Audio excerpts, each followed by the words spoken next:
In 1967, a Greek archaeologist named Spyridon Marinatos pushed a shovel into a volcanic pumice field on the island of Santorini and uncovered a wall covered in frescoes. The paintings showed blue monkeys, flowers, and women in elaborate clothing. The pigments were still vivid.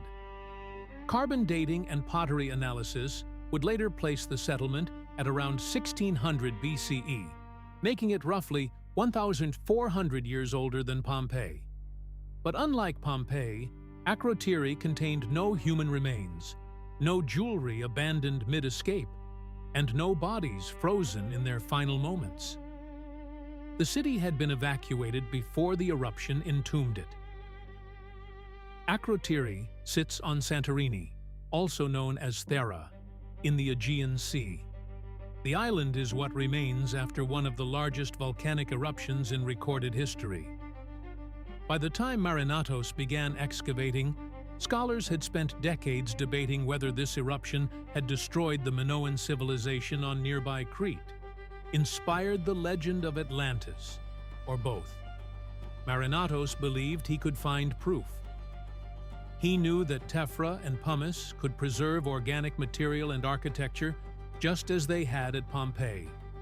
What he needed was a Bronze Age settlement buried in the right layer. The challenge was establishing that connection between eruption and cultural collapse, a link that required finding the settlement itself and determining exactly when the volcano had destroyed it. The practical obstacle was locating a site beneath meters of compacted volcanic debris without modern ground-penetrating radar. Marinatos relied on old reports of walls exposed by erosion and quarrying. He selected a spot near the southern coast, where earlier farmers had noticed pottery shards. In the first season, his team uncovered multi-story buildings with intact windows, doors, and staircases. The structures were made of rubble and timber frames, then plastered and painted. Ceramic storage jars called pithoi lined the walls. Frescoes depicted ships, antelopes, and boxing children. The level of preservation was unmatched for a Bronze Age Aegean site. Wooden furniture had carbonized but retained its shape. Pottery sat on shelves exactly where residents had placed it.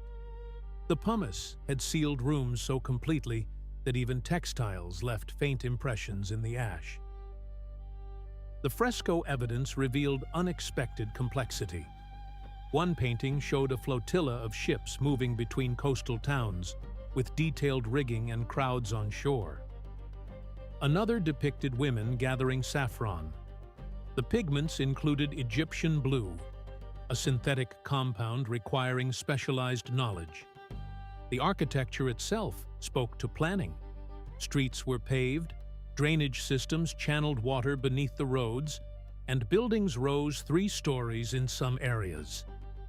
This was not a village. It was an urban center with trade connections, craft specialization, and resources to invest in art and infrastructure. Toilets connected to ceramic pipes. Windows were placed to maximize light and ventilation. Some rooms featured built-in benches and storage niches carved into walls. The sophistication suggested a society with established building codes and shared aesthetic standards. Then came the absence. Excavators found no skeletal remains. They found no hoards of precious metals, no gold jewelry left behind, no emergency caches of valuables. Storage jars had been emptied. In Pompeii, by contrast, archaeologists uncovered bodies, coins, and possessions abandoned in panic. At Akrotiri, the evidence pointed to an organized departure. The residents had left before the catastrophic phase of the eruption. This pattern held across every excavated building. Even food preparation areas showed signs of deliberate clearing rather than sudden flight. Mill stones were clean. Cooking vessels had been removed. The degree of order suggested the evacuation had proceeded over days, or possibly weeks, not hours. Volcanologists studying the eruption sequence identified the mechanism that made escape possible. The Theran eruption unfolded in stages. First came a series of earthquakes. Seismic tremors would have damaged buildings and provided days or weeks of warning. Then a Plinian column of ash rose into the stratosphere, raining pumice across the island. This phase buried Akrotiri in meters of lightweight tephra, but did not immediately collapse roofs. The pumice accumulated gradually enough that roofs held under the weight. Later, pyroclastic surges, fast-moving clouds of superheated gas and rock, swept across the island, followed by the caldera collapse that reshaped the coastline. The frescoes and wooden beams survived because the early pumice fall insulated them before the destructive surges arrived. The pumice layer acted as both burial shroud and protective barrier. It kept oxygen away from organic materials and cushioned structures against the subsequent explosive phases. The evacuation evidence carries a cost to the archaeological record. Without human remains, researchers lost direct evidence of health, diet, age distribution, and burial practices. Without valuables, they lost data on wealth inequality and trade. The very completeness of the departure removed layers of information that disaster sites usually preserve. Akrotiri tells us what Bronze Age Aegean people built and painted, but less about who they were as individuals. Researchers cannot study DNA, reconstruct family structures, or analyze personal adornments. The site offers extraordinary material culture, but limited biological or social data. It is a city preserved without its inhabitants, an architectural time capsule emptied of the people who gave it meaning. Dating the eruption has proven contentious and remains unresolved. Pottery styles and Egyptian artifacts found at Akrotiri initially suggested a date around 1500 BCE. But radiocarbon dating of organic material, including an olive branch buried in the pumice, pointed to roughly 1600 BCE, a full century earlier. Ice core data from Greenland, showing a volcanic sulfate spike around 1628 BCE, supported the radiocarbon range. Some scholars argue for the archaeological date, others for the scientific date. The discrepancy matters because it affects the timeline of Minoan decline and the possible connection to the eruption. A century is long enough to separate cause and effect.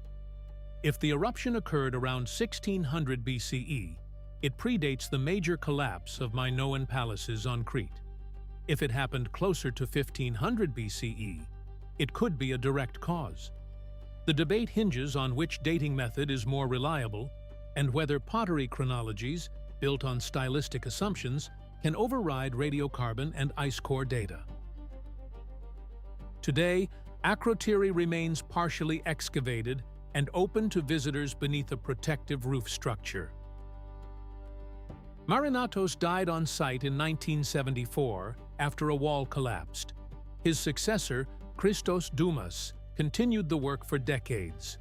Frescoes removed for conservation are displayed at museums in Athens and on Santorini. New areas are occasionally opened, revealing additional rooms, storage facilities, and artwork. But large sections remain buried, preserved under pumice, until funding and technology allow further excavation. The site is protected by the Greek Ministry of Culture, and new digs proceed cautiously. Ground-penetrating radar surveys conducted in recent years suggest that the excavated area represents only a fraction of the original settlement. Entire neighborhoods may lie waiting beneath the volcanic layer. Budget constraints and the complexity of safely removing compacted pumice mean that excavation proceeds in limited campaigns rather than continuous work. Akrotiri reshaped how archaeologists understand Bronze Age society in the Aegean.